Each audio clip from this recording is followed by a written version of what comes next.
Uma vez é um prazer ter vocês aqui, cada um de vocês aqui. E, na realidade, como eu falei anteriormente, é um momento de grande felicidade para a gente. É um momento em que a gente celebra a vida do Senhor Jesus, né? É, não somente o sacrifício, mas o mais importante é a vida, porque o sacrifício foi o clímax em que ele morreu pelos nossos pecados, né? E é curioso que a festa de Pêssar, a Páscoa judaica, ela reflete muito bem isso, né? Então, na realidade é uma apresentação, é diferente de um culto normal em que se faz um estudo da palavra, porque é muito simbólico, né? Cada um desses elementos aqui tem um contexto, tem uma história.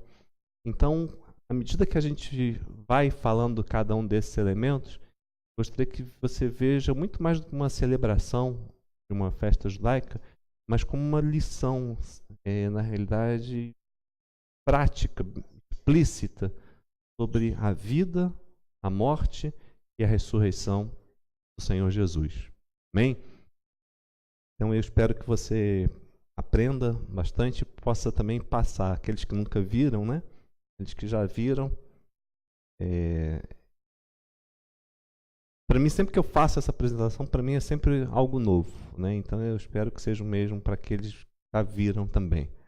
Eu sei que muitos vão estar assistindo pela internet também, que falaram que não poderiam vir.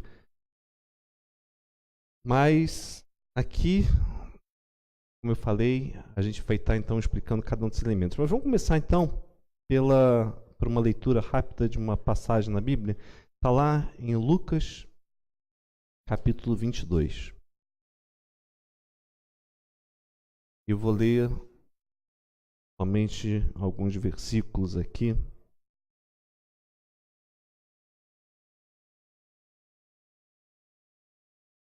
Começando no versículo 7. Lucas, capítulo 22, começando no versículo 7. Chegou, porém, o dia dos ázimos, em que importava sacrificar a Páscoa. E mandou a Pedro e a João, dizendo: Ide, preparai-nos a Páscoa, para que a comamos. E agora o versículo 13. E indo eles acharam, como lhes havia sido dito, e prepararam a Páscoa. A Páscoa, na realidade, hoje só é conhecido como o nome de Pêssar, né? Na realidade, é uma festa de 8 dias e que, se você for ver na Bíblia, na realidade são 3 festas e que hoje é celebrado com uma só. O Pêssar, propriamente dito, era somente o primeiro dia. Os outros 7 dias é a festa dos pães ázimos. E no meio tem a festa das primícias, que na realidade é o terceiro dia da celebração, né? Então, são 3 festas em 8 dias, mas que hoje só dá-se o nome de um só. Mas a festa dos últimos 7 dias é justamente chamada Festa dos Pães Ázimos. Então, a primeira noite, a véspera, como é hoje, inclusive a véspera de Pêssar, dá início a uma festa de 8 dias, em que que na Bíblia é chamada de Festa dos Pães Ázimos. Então, nesses 8 dias, não se come nada que tenha qualquer tipo de fermento, né? Nada, biscoito, bolo, cereal, nada que contenha qualquer tipo de fermento ou que possa levedar. Por que isso? Porque na Bíblia, o levedo, o fermento, representa o pecado. Então, durante esses 8 dias da festa de Pêssar, o povo judeu não come nada que tenha qualquer tipo de levedo ou fermento. Por quê? Não só pelo fato de representar o pecado, mas justamente porque o fermento, ele faz a gente crescer aos nossos próprios olhos, né? Então, isso que é, na realidade, o significado do pecado, porque e foi o motivo da queda de Satanás, né? Querer ser igual a Deus. E causa disso, muitas vezes, o próprio homem e a mulher, quando no momento da queda, foi o quê? Querer ser igual a Deus. Então, eu creio que é o maior de todos os pecados, né, se a gente pode nominar um, é justamente o orgulho, é quando a gente quer se tornar igual a Deus. Então, nesse momento, o povo judeu não come qualquer fermento para quebrar esse ciclo de pecado na vida diária, né? Então, só que se faz, antes de se chegar a esse momento, a família judaica passa por um momento de um faxinão na casa, né? Na realidade, vai se fazer uma busca pelo fermento. Então, 6 semanas antes da Páscoa, já se começa um processo de limpeza das casas, porque vai se fazer a busca pelo fermento. No hebraico, Bedkat Hametz, a busca pelo fermento. Só que, normalmente, pelo menos na nossa tradição, né, ocidental, aliás, acho que oriental também, né? Infelizmente, na sociedade que a gente vive, machista, normalmente quem é responsável pela limpeza da casa? A mulher. Mas não sei se vocês repararam, na leitura que a gente fez aqui de Lucas 22, fala que Jesus enviou 2 discípulos, homens, para fazer os preparativos da Páscoa. Bom, na realidade, Jesus enviou 2 homens, porque na tradição judaica é o homem que é responsável pela preparação litúrgica, não só no momento da execução, mas também na preparação litúrgica. Então, se você for parar para pensar, essas 6 semanas de faxinão, quem deveria ser responsável pela faxina não deveria ser o homem, devia ser a mulher, concordam? Não? Realmente, eu acho que as mulheres estão gostando dessa... Então, eu estou falando, nessas 6 semanas, quem deveria ser responsável pela limpeza devia ser o homem, concorda? Eu falei a mulher? Ah, desculpe, então é que já estou tão acostumado com... Então, nessas 6 semanas, deveria ser o homem, concordam? Ah, agora concordam, desculpe aí o erro. Mas, o homem tem um jeito, como ele dá um jeitinho de... não fazer corpo mole, de orientar, né, de preparar, de instruir, de dar um jeitinho para resolver essa situação. Então, na tradição, normalmente a mulher acaba fazendo essa faxina durante as 6 semanas.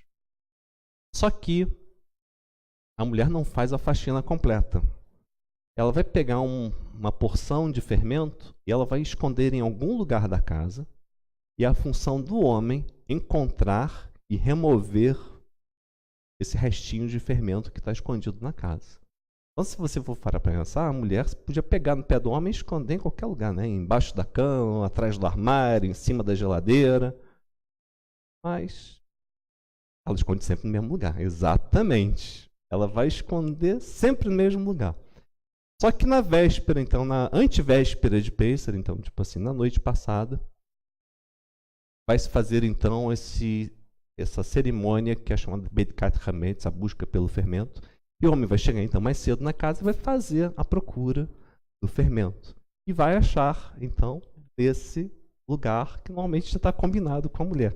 Só que o homem, você imagina, o homem fazendo faxina, então, ele vai usar um material meio estranho para uma faxina. Ele vai usar um lenço, uma colher de pau. Para que uma colher de pau, né? E uma pena, que a minha pena está dando pena, de tão velhinha, tadinha. Quem quer aceita doação? E aí, mas como ele vai fazer a faxina?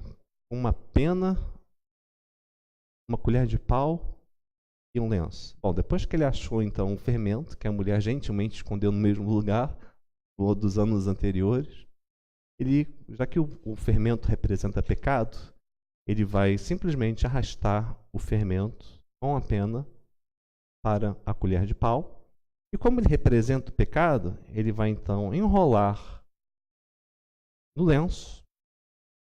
E em algumas tradições judaicas, os homens estão reunidos lá no quintal da sinagoga, onde se acende uma fogueira e cada um deles leva a sua trouxinha de fermento e lança na fogueira, queimando então de vez o pecado, né? E aí, quando ele chega em casa, ele vai orgulhosamente dizer, orgulhosamente, né? Finalmente eu expurguei minha casa de todo o fermento. E todo o fermento que porventura não tenha visto ou removido seja considerado nulo, sem valor perante os olhos de Deus. Amém. Então a casa está finalmente limpa para a celebração de Pêssar. E como eu falei antes, é realmente uma celebração. É um momento de grande alegria em que o povo vai celebrar esse momento de libertação, né? Por quê? Naquela primeira Páscoa em que foi celebrada, como é que meu povo celebrou? Com os lombos cingidos, com o cajado na mão, pronto para partir a qualquer momento. E celebraram de pé, comer de pé, porque a fuga podia ser a qualquer momento. Mas, nessa noite, a gente celebra de uma forma diferente. O chefe da casa, ele vai botar uma indumentária um tanto quanto diferente, né? Na realidade, na tradição judaica, ele é chamado de kittel. Ele é branco porque, na tradição judaica, o branco é a cor da realeza. Então, eu vou levar um tempinho botando isso aqui. Por isso que eu não pendurei ainda o microfone também. E por que a cor da realeza? Quando foi celebrado o Pêssar, eles eram o quê? Escravos. Só que dessa vez nós somos livres. E não somente livres, mas o chefe da casa, ele é o rei da casa. E como rei, ele vai guiar a sua família no tradicional Seder de Pêssar.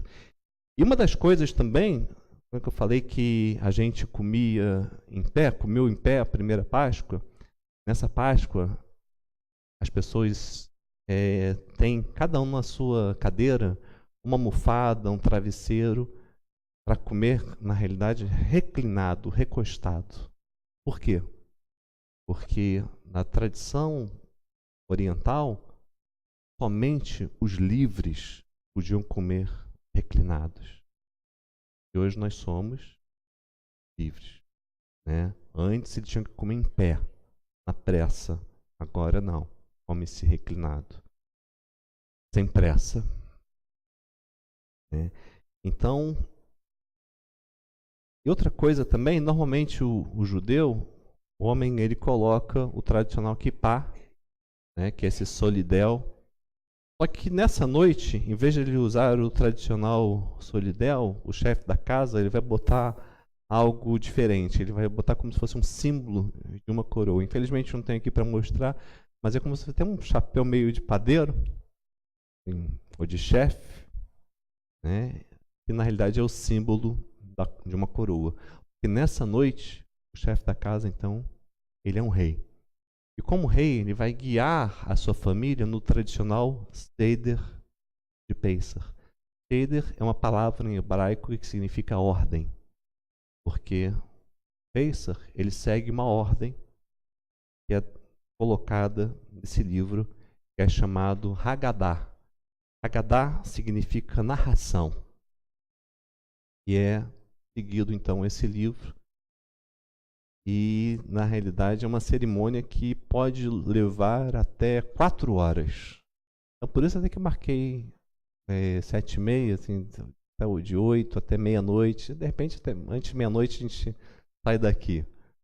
Oh, nossa, brincadeirinha, não vai levar tanto tempo assim não, é rapidinho, uns 45 minutos, no máximo 1 hora. Tá? Então, e nesse tempo, cada membro da casa, né, vai estar tomando do seu cálice 4 vezes. Né? Então, mas antes de dar início à cerimônia, e através dos cálices, a mulher, a mulher da casa, né, ela vem fazer o acendimento das velas. Atualmente a minha mãe que faz o acendimento, mas minha mãe está se restabelecendo uma catarata em casa, então eu chamo a minha esposa para estar fazendo o acendimento das velas.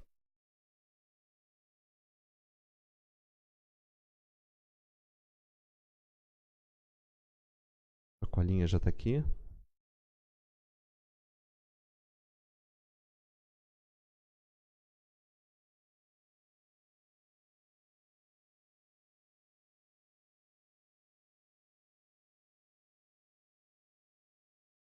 É vontade mesmo de...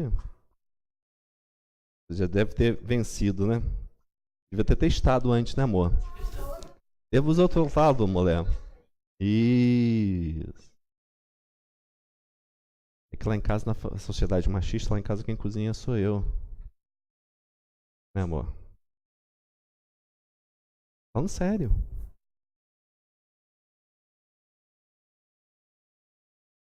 A gente fala de sociedade machista, mas eu todo dia até hoje, 28 anos de casado, eu levo café na cama para ela. A rainha do meu lar.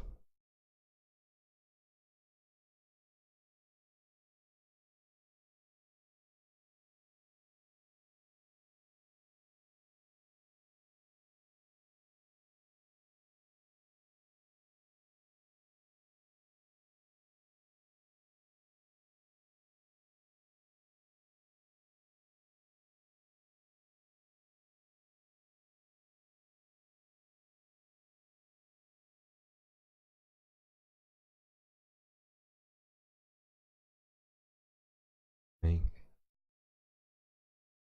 eu creio que é muito importante o acendimento das velas pela mulher, e é um momento em que realmente a cerimônia só tem início nesse momento, porque isso nos faz lembrar que a raiz, na realidade a raiz veio a se tornar o Messias, não veio da semente do homem, mas da semente da mulher. Como o profeta Isaías escreveu: eis que a virgem conceberá e dará à luz um filho, e seu nome será Emanuel. E ele seria o quê? Luz para as nações, para os gentios. Amém? Então, como eu falei, Pêssar, ela não é somente uma festa, é uma celebração. E não é somente uma refeição, é um banquete. Então, como eu já mencionei, pode levar em torno de 4 horas, mas pode ficar tranquilo, não vai levar esse tempo. E nessas 4 horas, tem esses 4 cálices. O primeiro cálice é chamado cálice do Kiddush, que é o cálice da santificação. Depois vem o cálice das pragas. E o terceiro cálice é o mais importante de toda a celebração, que é o cálice da redenção. E a gente vai falar bastante sobre redenção essa noite. E o último cálice é o cálice do Halel. Mas é com esse primeiro cálice, o cálice da santificação, que o chefe da casa, então, ele vai estar consagrando toda a cerimônia através desse cálice. Eu vou até colocar um pouquinho aqui de... Não vou botar muito não, porque senão se eu tomar os 4 cálices, são 4 horas de festa, eu vou fazer em 45 minutos, então não vou ficar em pé. Mas levantando então o cálice, ele fala a reza tradicional do vinho. Baruch atah Adonai, Eloheinu melech haolam, Borei pri hagafen. Amém. Bendito és tu, eterno nosso Deus, Rei do Universo, que nos deu o fruto da vinha. Amém. Então, o culto, a cerimônia, teve início. E durante essa cerimônia, a criança mais nova vai chegar à frente e vai fazer as 4 tradicionais perguntas que estão aqui também na Haggadah. Elas são cantadas, e a primeira é mais ou menos assim. Ma nishtana laila hazeh mikol haleilot. Que significa, porque essa noite é diferente de todas as outras noites. Então, nós, e sabemos a história de Pesach, nós temos que responder. Isso foi por causa do que o Senhor fez por nós. Ele nos resgatou, mão forte e braço estendido. Então, a redenção é, na realidade, o ponto central de Pesach. E, na realidade, o Senhor, Ele deu para a gente não somente, vamos dizer assim, os instrumentos para a redenção, mas Ele também deu toda os métodos de que seria feito isso. E qual foi a instrução que Ele deu? Ele falou que precisaria ter o sacrifício de um cordeiro. E esse cordeiro teria, nenhum dos seus ossos poderia ser partido, e o seu sangue deveria ser aplicado nos umbrais das portas. Primeiro no topo, depois nas laterais. Eu não sei, pena que a nossa porta está bloqueada, mas se você for ver, ele na realidade ele tinha um balde de sangue, e ele pegava então o sangue, botava primeiro em cima e depois nas laterais. Ele fazia na realidade um símbolo de uma cruz, com aquela maior quantidade de sangue aos pés daquela cruz. E ele também tinha que comer daquele cordeiro, como eu falei, mas sem partir nenhum dos seus ossos. A gente sabe que o Messias Jesus, nenhum dos seus ossos foi partido. E o sangue, ele foi aplicado nas portas para que quando o anjo da morte passasse sobre as casas do povo judeu e visse o sangue nas portas, a morte não passaria naquelas casas. E eles, na realidade, eles tinham que aplicar na certeza de que essa morte não iria ocorrer. Então, da mesma forma também que nenhum dos ossos do Senhor Jesus foi partido, da mesma forma também como os meus antecessores tinham que aplicar em fé o sangue do Cordeiro nos umbrais das portas, cada um de nós hoje também precisa aplicar em fé o sangue do Cordeiro Jesus nos umbrais dos nossos corações. Amém? E a palavra Pesach, ela significa justamente isso. Passar por cima, quando o anjo da morte passou por cima dos lares do povo judeu por causa do sangue. E gesto assim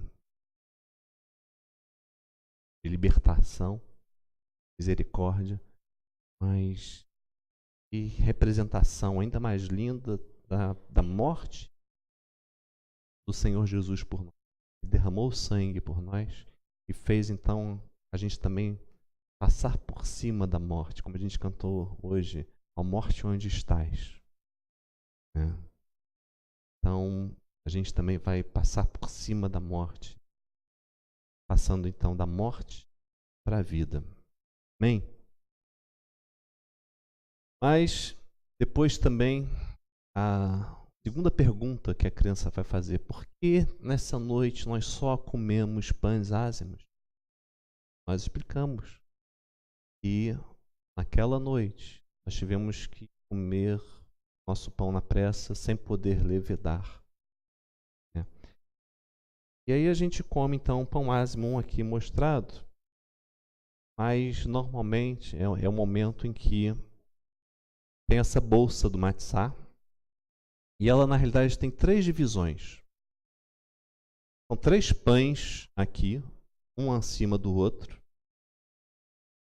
escondidos da nossa vista, mas o chefe da casa nesse momento ele vai pegar o pão do meio não é nem o de cima, nem o de baixo, é o pão do meio. E ele vai então fazer uma consagração do pão e vai partir em 2 pedaços. Deles, ele deixa reservado, vai ser usado. E o outro, ele vai dar um nome especial para esse pão. O nome desse pão é Afikoman. Vocês conseguem repetir comigo? Afikoman. Uau, estão afiados. Obrigado. E curiosamente, esse pão, Afikoman, não é uma palavra em hebraico. É uma palavra em grego, que significa aquilo que vem depois. Alguns no povo judeu chamam isso até de apelido de sobremesa, né? Porque vai ser consumido depois do jantar. Mas na realidade é aquele que vem depois. E é justamente o que acontece com a Afikoman. Ele não é comido agora. Ele vem depois. Nesse momento ele é embrulhado. Normalmente num lenço mesmo. Normalmente o melhor lenço que você tiver na casa. Tradicionalmente até num lenço de linho. Mas aqui tem essa bolsa. E é um momento também em que as crianças participam. Aliás, será que o Luquinha vai conseguir participar? Bom, qualquer coisa a mamãe ajuda, né? Então, não, ele só não pode ver onde está, mas eu vou esconder rapidamente. Não é agora, não. Mas também um segredo que normalmente, para não demorar mais do que 4 horas, esconde-se também no mesmo lugar todo ano, para não ter problema. Mas, então, é uma forma também das crianças estarem participando da cerimônia. E aí, chega no momento das 2 últimas perguntas, em que a criança também pergunta: por que nós, nessa noite, só comemos ervas amargas? E por que, nessa noite, a gente mergulha a nossa comida 2 vezes, quando normalmente a gente não mergulha nenhuma vez? Então, eu vou explicar para vocês da seguinte forma. Esse aqui é o prato de Pêssar. Tem essas divisões aqui. Cada uma dessas divisões é um dos símbolos aqui de Pêssar que eu vou estar explicando agora. Só que antes de participar, tem 2 momentos na cerimônia judaica que é chamado Urhatz, que é a lavagem das mãos, em que é bem significativo também, porque a gente não usa água, sabão, não, é só água. Mas é bem interessante porque você vai lavar cada mão 3 vezes. Então, primeiro uma mão, depois a outra, 3 vezes.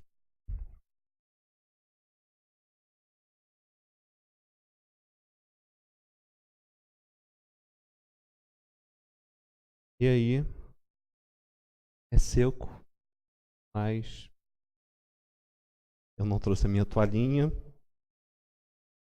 Vai secar no calor do Rio de Janeiro mesmo. Meu pai está me oferecendo por educação o lenço dele. Obrigado, pai. E são esses 7 elementos, na realidade. O primeiro é chamado carpas.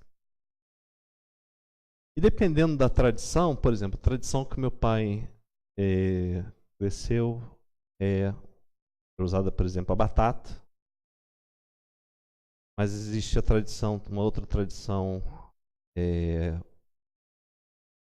sefaradi, também, apesar de nós sermos sefaradi, em que é usada a salsa.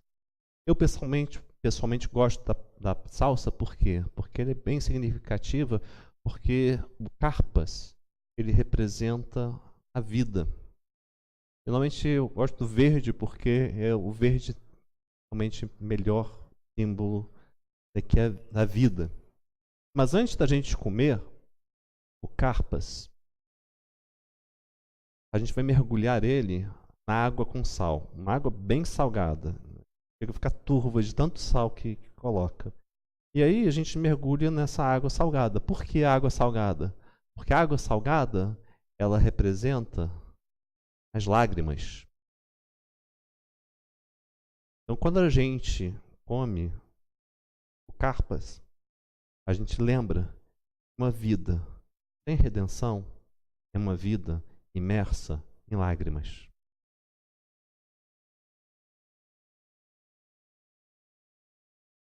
E aí a gente chega aqui no Hazeret, que é, na realidade, a raiz da erva amarga. E aí tem várias tradições também, que é uma que é do alface. Na realidade, essas tradições mudam dependendo também do contexto em que países são inseridos, né? Então, do que tem disponível. Então, na realidade, não é nada fixo, é algo que é realmente mutável. O que importa realmente é a simbologia que está por trás disso. E tem outra também, que é pode ser a cebola, ou então raiz forte, propriamente dito, que não é uma coisa assim tão comum no Brasil, mas é uma raiz até que lembra um pouco a mandioca, né, o aipim, e ele é realmente uma raiz forte. Quantos gostam de comida japonesa? Conhecem o wasabi? Que é uma pastinha verde, que na realidade é aquela raiz forte, só que o japonês ele bota um corante para ficar verde. Na realidade a raiz forte ela é branca, né? E fica na mesa para nos lembrar o quê? Que uma vida sem redenção é uma vida amarga. E tem aqui a raiz forte, eu não consegui, meu fornecedor de raiz forte não consegui esse ano, mas eu consegui, então eu comprei wasabi e misturei com rabanete, que é também uma outra raiz amarga, e aí eu fiz a mistura aqui. Tradicionalmente, você vai comer uma colher de sobremesa da raiz forte. A Rosana já... Algum voluntário aqui para experimentar a raiz forte? Você sabe o que acontece se você come uma colher de sobremesa de raiz forte? Você chora, literalmente. Não tem como evitar. Aquela é uma batalha mesmo entre a raiz forte e a tua sinusite. Aliás, quem tem problema de sinusite, a melhor coisa para limpar mesmo o nariz é a raiz forte. Tá? Então, é justamente nesse momento para nos lembrar que a vida sem redenção é amarga e nos traz as lágrimas. Em compensação, nós temos aqui outra pastinha que é chamada de haroset.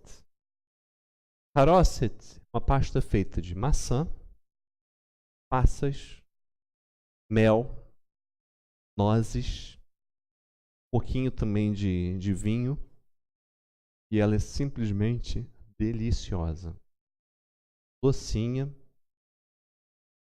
e ela tem essa cor meio a forma como é feita. Meu pai puxou mais pro rosado aqui, eu normalmente boto mais de marrom mesmo, porque a intenção dela é fazer uma cor lembrando a cor do barro, porque ela é justamente para nos lembrar o esforço que os nossos antepassados fizeram para construir tijolos para Faraó. Né? E aí você vai me perguntar, poxa, por que uma coisa tão doce, tão deliciosa é usada para representar um trabalho tão árduo? Explica que mesmo o trabalho mais árduo, ele se torna doce com a promessa da redenção. Amém? Então esse é o haroset. E esse aqui é o betsá, que é o ovo. E ele, na realidade, ele é bem significativo, porque não é um ovo de Páscoa, tá? Apesar de que, se você for ver, o ovo da Páscoa tem uma significância nesse sentido. Estou sentindo meu eco aí. Não é um ovo. É que está sendo passado na internet e o áudio aí vazou. Então, antes de ser consumido, Esse aqui, na realidade, ele representa o sacrifício que era feito no templo, né? E como o templo foi destruído, não se tem mais sacrifício.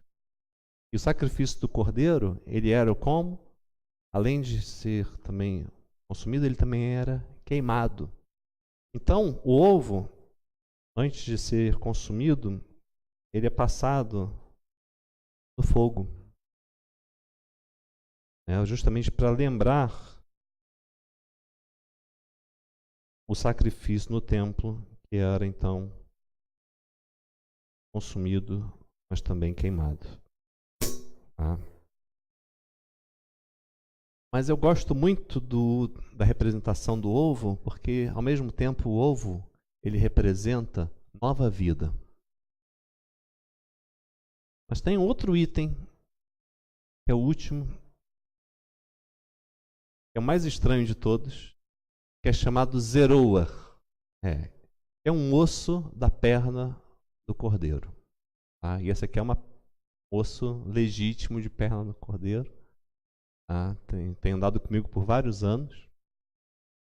E aí você vai perguntar, mas por que um osso da perna do cordeiro? Porque na tradição judaica, hoje, não se come cordeiro em Pêssar. Né? Apesar de a gente ver algumas igrejas aí, principalmente mais judaizantes, né?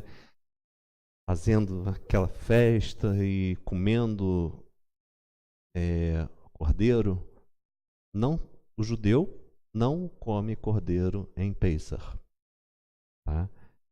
Normalmente, por exemplo, como eu falei, as coisas são adaptadas dependendo do país que você vive. Na nossa família aqui no Brasil também, o mais comum é você comer frango. Não é como o católico que só come peixe. Não impede também de comer peixe, mas, por exemplo, a gente comia frango.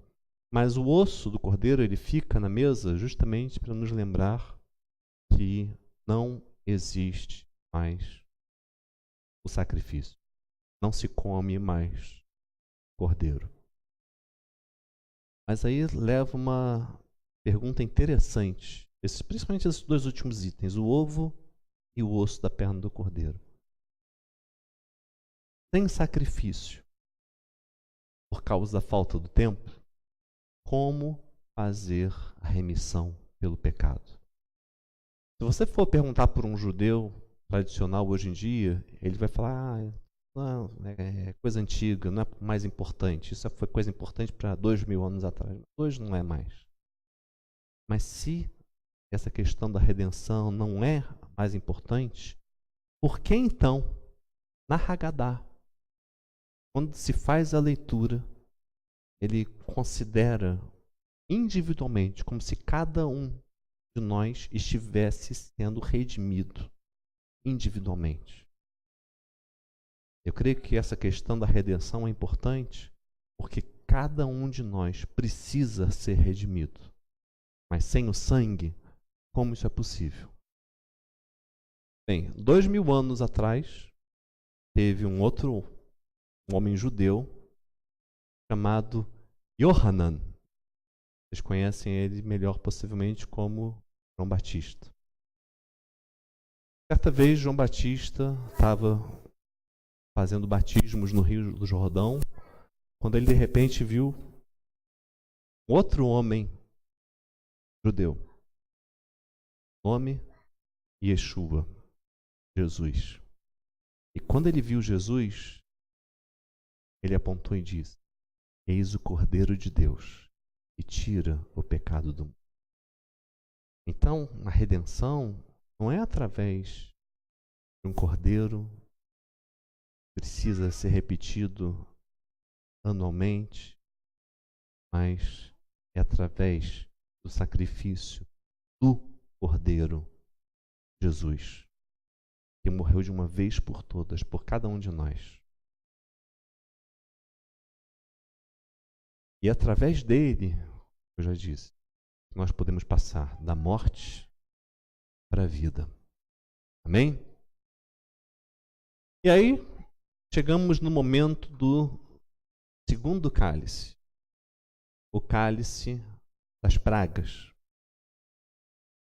Praga, pastor? Fala de praga nesse momento? É um momento em que de toda cerimônia, toda celebração, é um momento em que nós lamentamos pela morte do povo egípcio.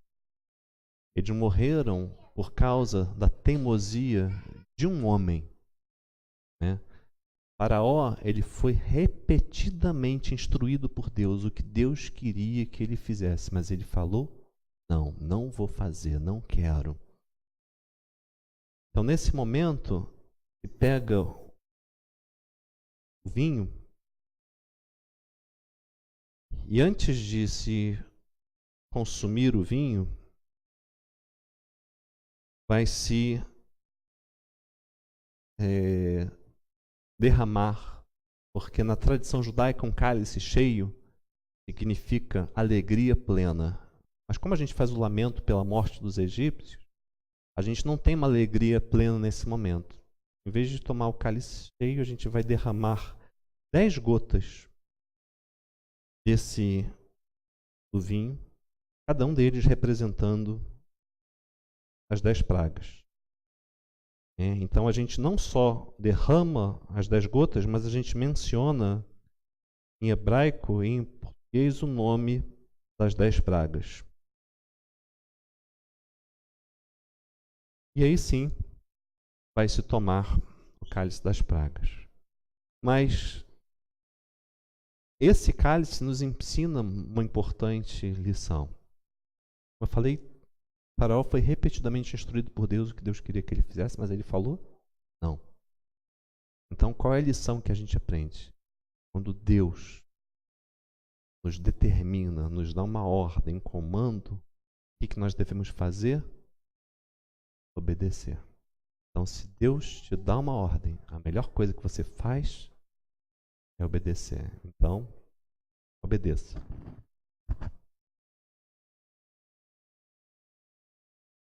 E nesse momento, se chegou na metade da cerimônia, então a gente tem esses 4 cálices. Os 2 cálices do quidus e das pragas que são tomados antes do jantar, e os outros 2, o cálice da redenção e o halel, que são tomados depois da refeição. Então, nesse momento é que é recolhidos os itens e o jantar é servido. A gente não vai fazer o jantar aqui. Depois da nossa cerimônia, a gente vai beliscar um pouco desses elementos aqui para poderem conhecer. Normalmente a minha mãe também faz um bolo de mel, que é tradicional também, Pesach com farinha de matzá, mas infelizmente ela não conseguiu fazer o bolo esse ano, né? E ela também faz uma mina de frango, que é uma matzá com frango. É como se fosse uma lasanha, só que em vez de você usar a massa, você usa nas camadas o matzá. Tá, então depois a gente vai estar participando aqui então do ovo, da raiz forte, que eu quero ver quem vai comer a colher de sobremesa cheia. Vai ter o harosset também, tem matzá para todo mundo. Tá? Então, a gente então vou falar rapidamente um pouco aqui também da Beit Lehem. Como eu falei, a Beit Lehem ela já vai fazer 29 anos, né? E a gente tem procurado evangelizar o povo judeu, mas não só isso. Há quase um ano e meio atrás, nós também começamos um trabalho para estar alcançando moradores de rua. Então a gente começou até um mês e pouco atrás, né? A gente ia direto às ruas para estar distribuindo o alimento. A gente chegou a distribuir 40 refeições por noite, mas uma situação difícil até para a igreja. Nossa igreja é bem pequena.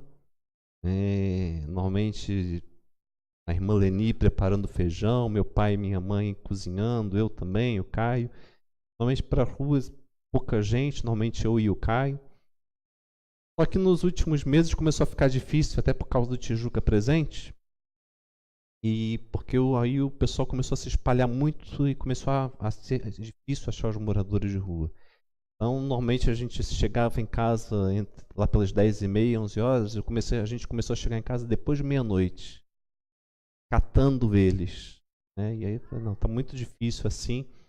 Aí eu falei, bom, vamos fazer o seguinte, então vamos avisar os moradores de rua que a gente agora vai começar a fazer o alimento, não, em vez de distribuir, que eles podem vir à igreja. E uma coisa que sempre me incomoda quando a gente distribui o alimento, ele diz, tem água hoje. E a gente, só 2 pessoas para carregar 40 quentinhas. E ainda água ficava difícil. Aí eu falo, olha, então vocês vindo, além de comer, vocês vão poder ter água, ter uma sobremesa. Aí as roupas que eles sempre pediam, tem roupa, tem isso, tem aquilo. A gente às vezes tinha que levar na semana seguinte, às vezes aquele que pediu não estava lá. Então é mais fácil, eles podem ter o alimento, pegam a roupa, produtos de higiene aqui. Então a gente tem feito esse trabalho. No começo estava meio relutante para vir, então aos poucos está começando a aumentar o número dos que têm vindo aqui. Então um deles tem muito interessante, porque ele falou assim, ele é um desviado, né, do evangelho, e ele falou, depois que ele começou a frequentar aqui, ele falou, pastor, depois que eu comecei a ir à igreja, eu realmente estou abençoado. Ele agora conseguiu um emprego, emprego mesmo, está trabalhando numa veterinária, numa pet shop, em que ele ajuda a dar banho nos cachorros e vai entregar os cachorros.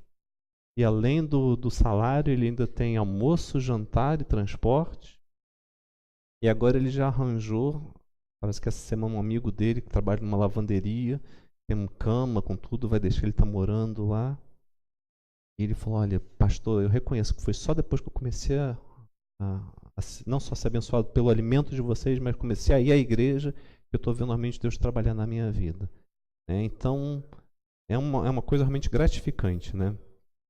Então, para vocês saberem um pouco das dificuldades, das lutas que a gente tem. Uma igreja pequena, mas que realmente o trabalho é feito com o coração. Então, a gente não alcança só o judeu. Romanos 1 fala primeiro o judeu e também o grego. Né? E o curioso é que não é nem e depois o grego, é e também o grego. Então, um é mais importante do que o outro. Deus não faz acepção de pessoas. Eu fico triste quando tem igrejas que só evangelizam gentios, quando deve estar evangelizando o judeu. É uma prioridade espiritual, não que seja mais importante, mas nós conhecemos Jesus hoje foi porque o próprio Jesus era judeu, e o evangelho foi escrito por judeus, com exceção de Lucas, e todo o Antigo Testamento escrito por judeus. Então, que não são os judeus têm uma grande dívida no sentido com o povo judeu, através, inclusive, da pessoa do Senhor Jesus. Então, a gente não pode deixar de falar de Jesus para o nosso povo. Eu falo nosso porque eu sou judeu também, Então, bom, então é isso. Rapidamente, aliás, até tem aqueles que estão vendo pela internet, de repente, se quiser estar contribuindo também com a igreja, no site lá da Beit Lehem, que é beitlehem.org, que tem até o link na própria página do Facebook, tem informação de como pode estar contribuindo também com a nossa igreja.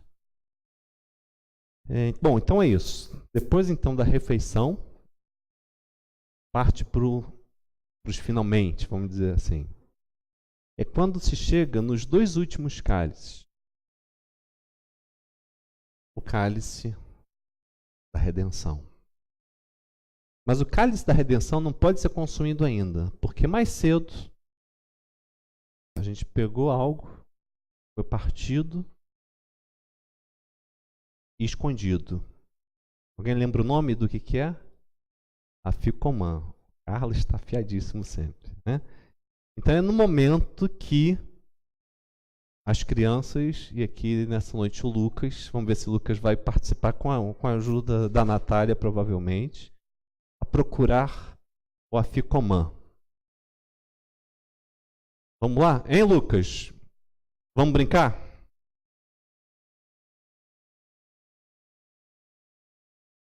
Tem que achar o que o tio escondeu. Olha, eu não vou te contar que tá aqui, ó.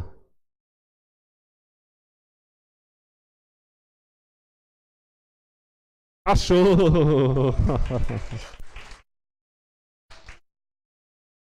Vem cá, Lucas, vem cá comigo. Vem cá contigo. Vem cá, pode pegar de colo no colo, né? Vamos ver aqui. Eita! Rapaz, você tá ficando pesado, hein? Caprichou no jantar aí, hein? Então, já tá acabando. Estão acabando. Ih, vem cá, Natália, é mais fácil. Então, a gente arranja outra coisa. Então, nesse momento, a criança que acha o afikoman, a cerimônia não pode continuar enquanto não for comprado de volta o afikoman. Amor, tem uma graninha aí. Vamos ver se o... Ele não está na idade ainda que se interessa por dinheiro, né? Cartão? Eita, mas a senha não, né? Ainda bem, a senha ele não sabe, né? Então, o que acontece? Nesse momento, o chefe da casa ele vai comprar de volta o afikoman da criança. E é uma coisa realmente muito importante.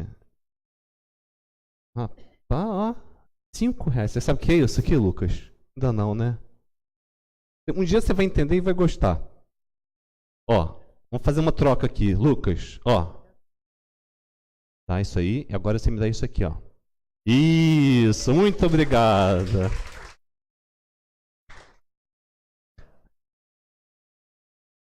Isso aqui é um momento realmente importantíssimo. E dos momentos, não só pelo fato da criança ter participado, mas pelo que ele significa. Porque o chefe da casa, ele comprou de volta. E nós somos redimidos.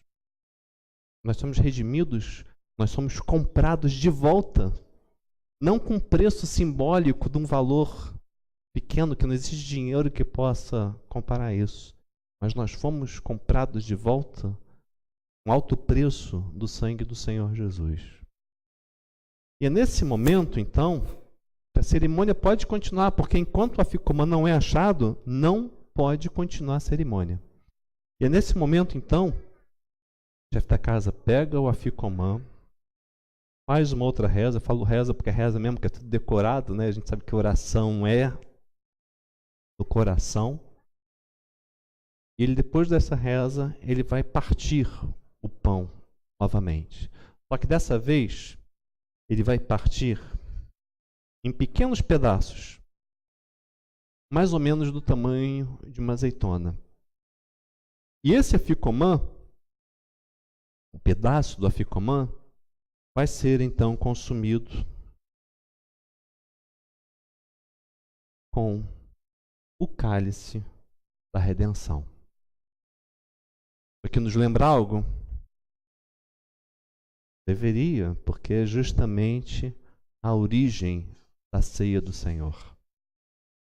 E pensa comigo, tem algo que represente tão perfeitamente o Senhor Jesus? O pedaço do afikoman e o cálice do vinho? O próprio matzá, que não é levedado, não tem fermento, representa uma vida sem pecado.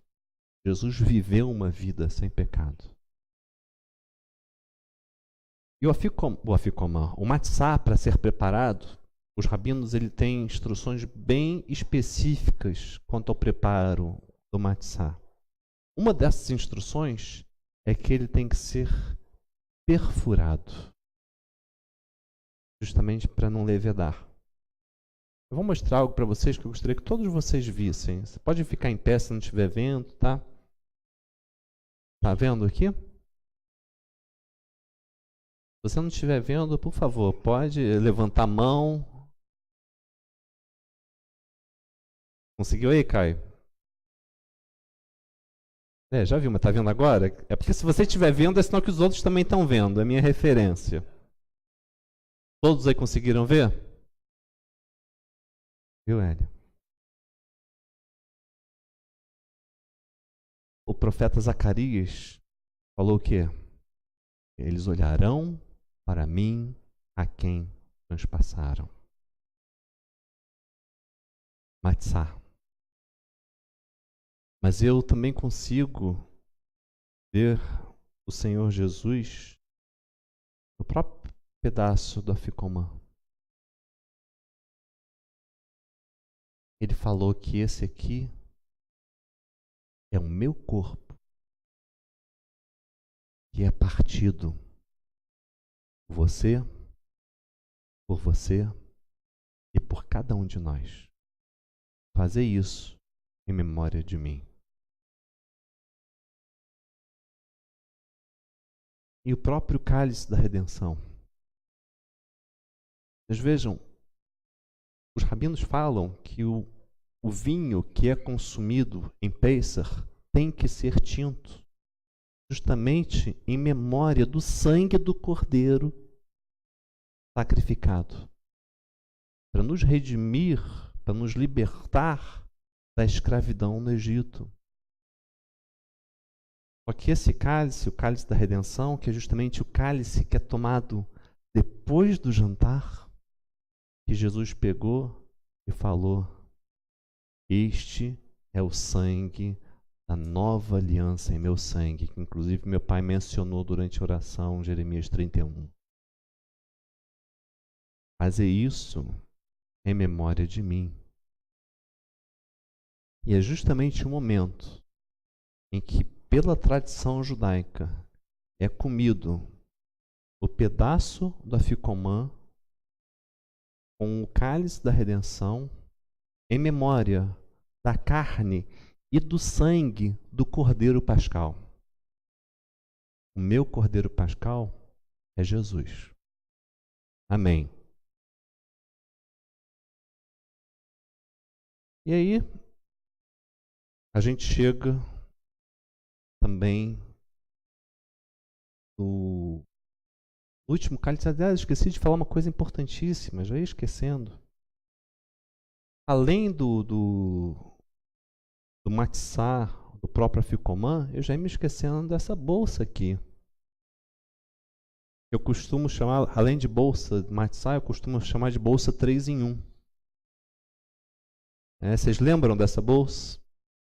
Tem as 3 divisões, somente o pão do meio é pego, enquanto os outros 2 estão escondidos da nossa vista. Bom, o judaísmo tem várias explicações sobre o significado dessa bolsa. Uma delas é que elas representam, os 3 pães representam os patriarcas, Abraão, Isaac e Jacó. Mas por que só o pão do meio é tirado, partido, escondido e trazido de volta? Alguns vão falar que na realidade, não, Isaac foi sacrificado, ou na realidade não houve o sacrifício, mas só pela intenção de Abraão sacrificar, houve. Outros vão dizer que representa as 3 divisões do povo de Israel: os sacerdotes, os levitas e o restante do povo de Israel. Mas por que, novamente, somente o pão do meio é pego, partido, escondido e trazido de volta? Sem explicação para isso. Para te falar a verdade, tem várias outras explicações. Essas são as 2 mais populares. Mas também tem uma outra explicação concorrente a essa, com sua origem no 1º século, e que na realidade são 3 pães, mas na realidade eles formam uma unidade, uma triunidade. E existe uma palavra no hebraico que representa esse tipo de unidade. A palavra é Ehad. E o judeu, diariamente, o ortodoxo, quando faz a sua oração, ele faz essa oração: Shema Israel, Adonai Eloheinu, Adonai Ehad. Ouve, Israel, o Senhor nosso Deus, o Senhor é um, Ehad. E existem 2 palavras no hebraico para unidade. Uma palavra é Yahid, significa uma unidade absoluta, que a gente, no português, consegue entender bem o que é uma unidade absoluta. E a outra palavra, a palavra desse versículo, Ehad, significa uma unidade composta. O que vem a ser uma unidade composta? Por exemplo, um cacho de uvas é uma unidade composta. Um pelotão do exército é uma unidade composta de soldados. E é justamente essa palavra, errad, uma unidade composta, que é utilizada na Bíblia para se referir a Deus.